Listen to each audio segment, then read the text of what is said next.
Well, hey there. So I'm going to show you how to do propeller stitch.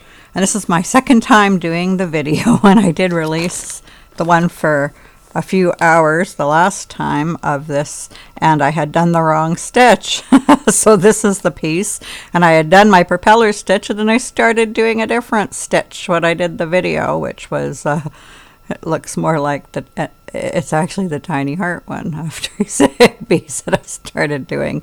But here is propeller stitch, and it looks like this with the propellers. So I decided, the heck with it, I just won't use this piece, and I'll start with some new yarn. And because I now have 2 stitches on this, and I had started to frog it back, and I just thought, just do a new one.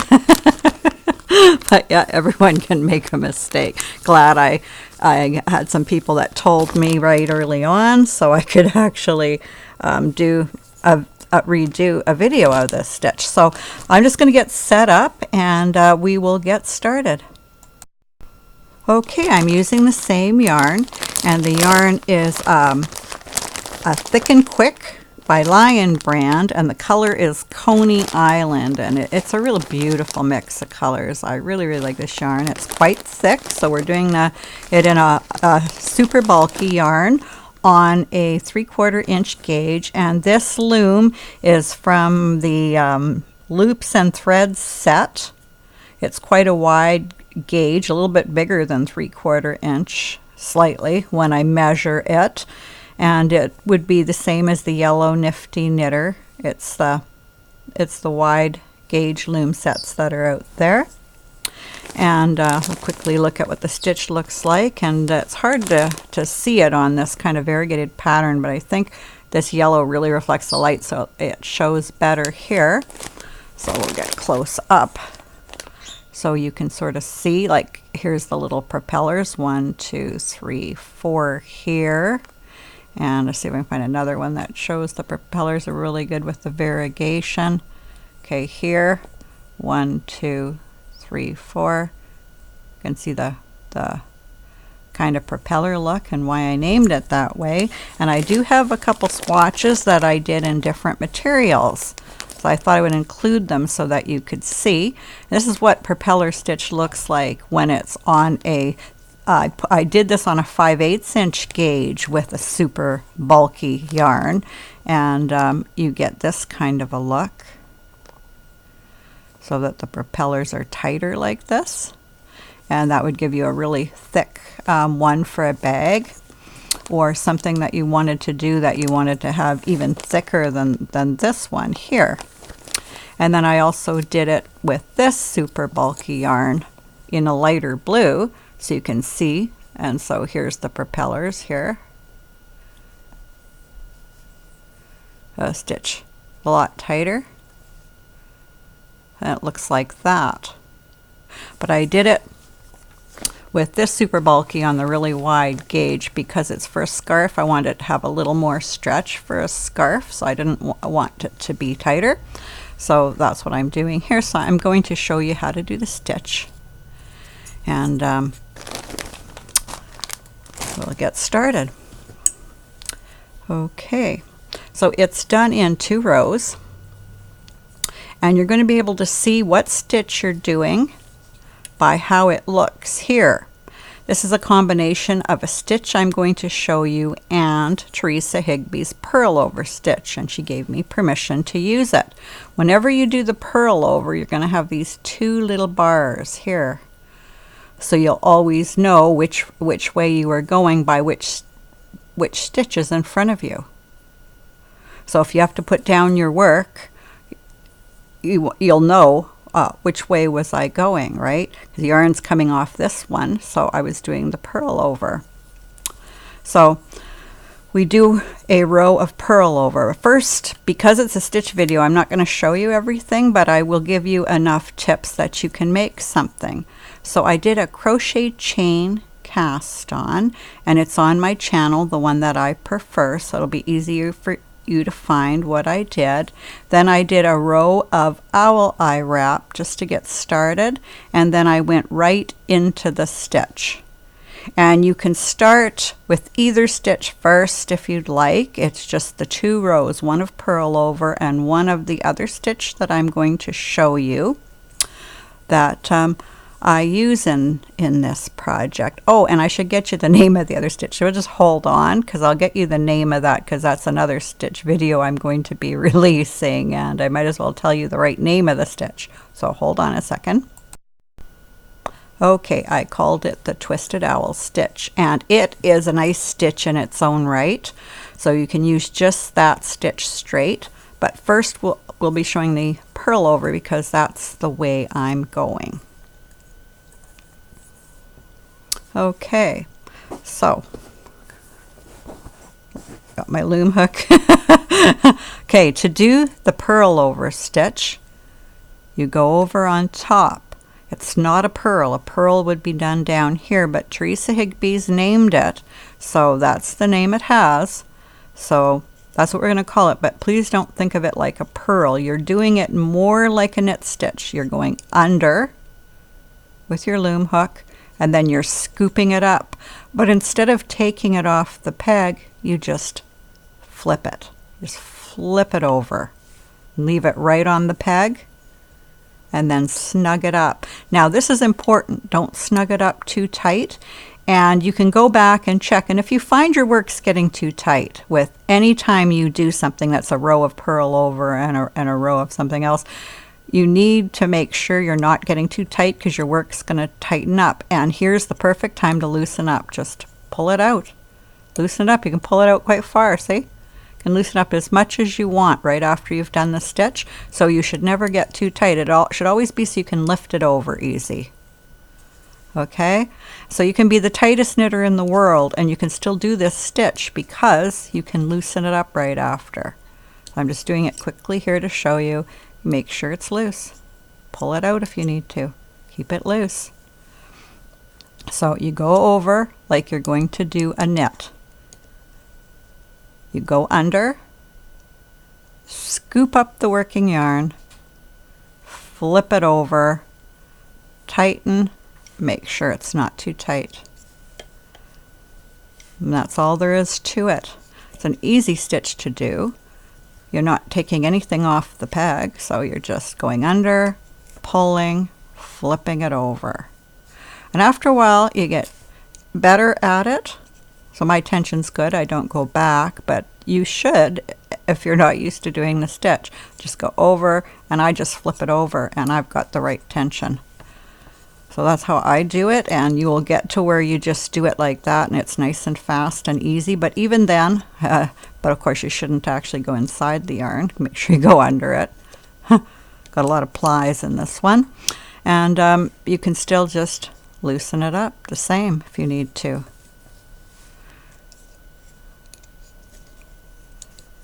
So I just go along and do it like this and flip it over.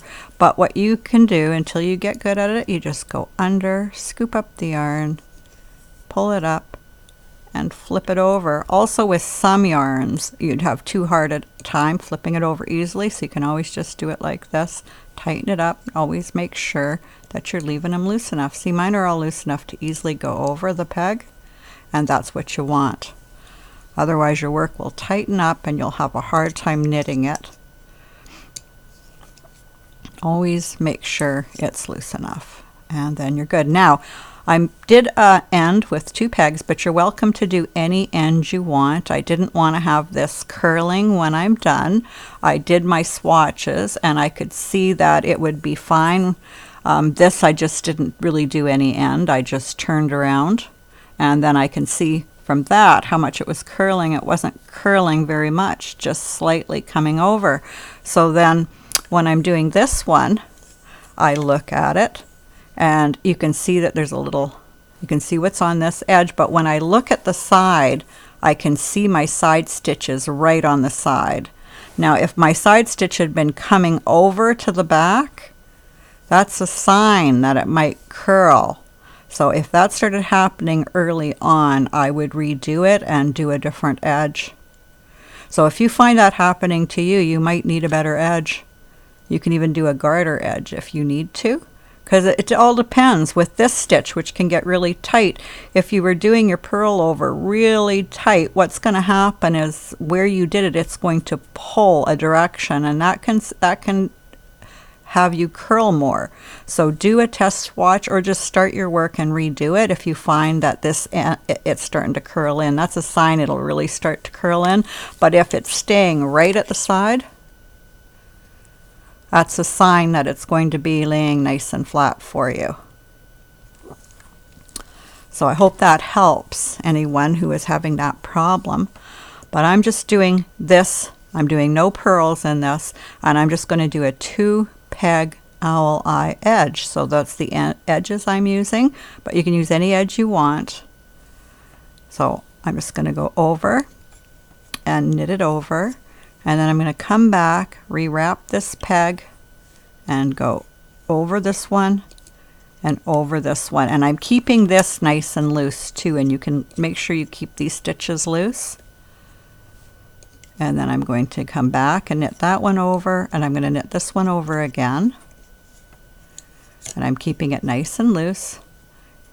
And you, as I said, just keep loosening it up if you find that your work gets tight. And I'm going to come over it and wrap it again, and that's my edge peg. Now I'm on to the twisted owl stitch, which is part of my propeller stitch. You're going to do 1 row of the twisted owl, you're going to do 1 row of the purl over stitch. So here's how you do this stitch. Okay, so I'm going to show you the exact stitches that are on here, and you can always do a faster mechanics. The important thing is whatever way you do the stitch, you want to make sure you don't have your work get too tight. So we're going to do a E-wrap. So you E-wrap this peg, and then you come back and you U-wrap over the same peg. So there's 2 stitches on each peg, and you knit it over. Then you go to the next peg. You E-wrap it, and then you come back and you U-wrap it. Now you can start to get faster, but watch your tension if you do that. And the way to do it faster is you E-wrap it, you come back and U-wrap it, and come over and E-wrap the next one already.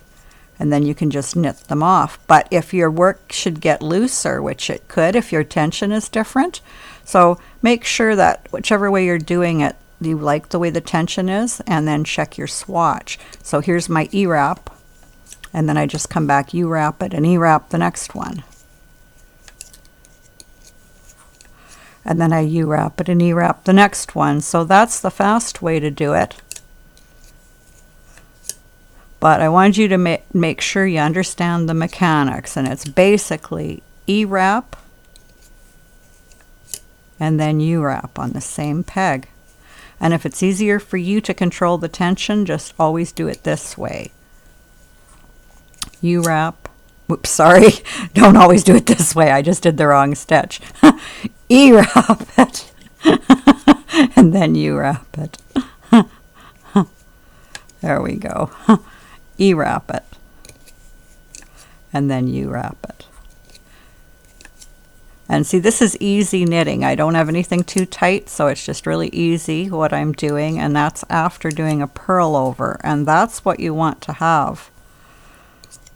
It's really easy to get too tight doing this stitch, so, or any stitch that has purl over in it, so you can always do your E-wrap. If it's too tight, loosen it. Come back, do your U-wrap. That's too tight, you can loosen it. So doesn't matter how tight a knitter you are, you can loosen your work as you go, and so it will always be easy to knit off. So I hope that helps people who are having trouble with the purl over stitches and finding they get too tight for them. And then we're here, and so we're going to do our edge stitch. So we're just going to knit it over, come back, knit it again, and knit this over. And then we come back over both of them nice and loose, and you can loosen them up. You just make sure it's nice and loose, and then you do your second wrap over this one, and that's your edge. And so this is what the edge looks like, and I like the way that it went with the stitch, and it gives you this nice braided look, although it's it's hard to see it on this variegated yarn. Okay, so now we're doing the purl over stitch again. So that's all it is. One row of purl over and one row of the stitch that I showed you.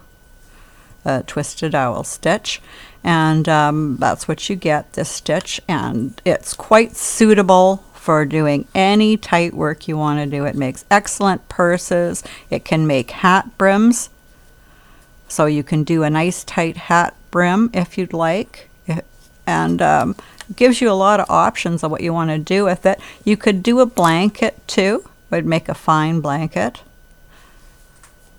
And about this looseness would be nice for a blanket, because the blanket would have some stretch to it, whereas when I was doing it with this really thick stuff, you have way less stretch.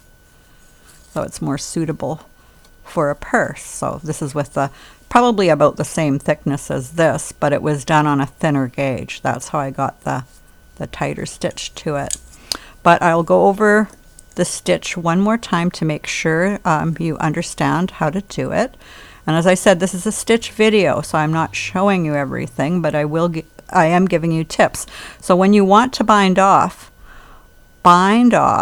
and whatever row you did an owl eye before you did this. So at the very end, when you're about to bind off, do one row of owl eye stitch.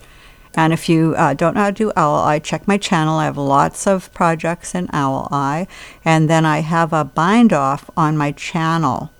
And if you look for that video, it will match this one.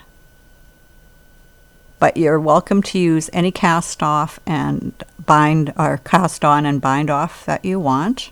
I'm just giving you some tips. Okay, so this is the purl over stitch. Yarn over, go under, and just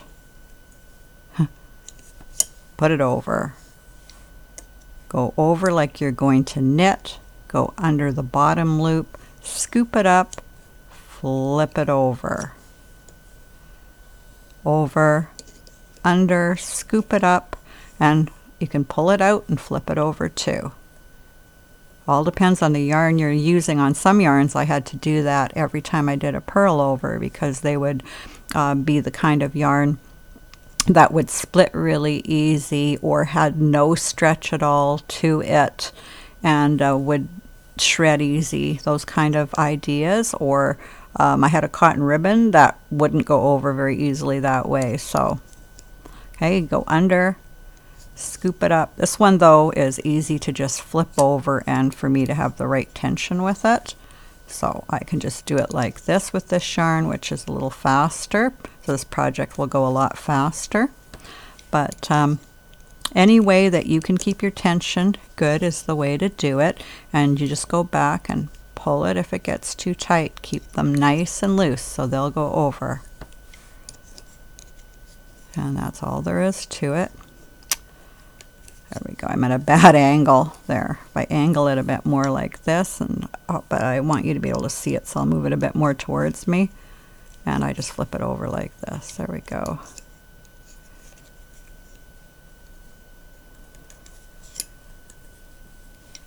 So that's all there is to doing the purl over stitch.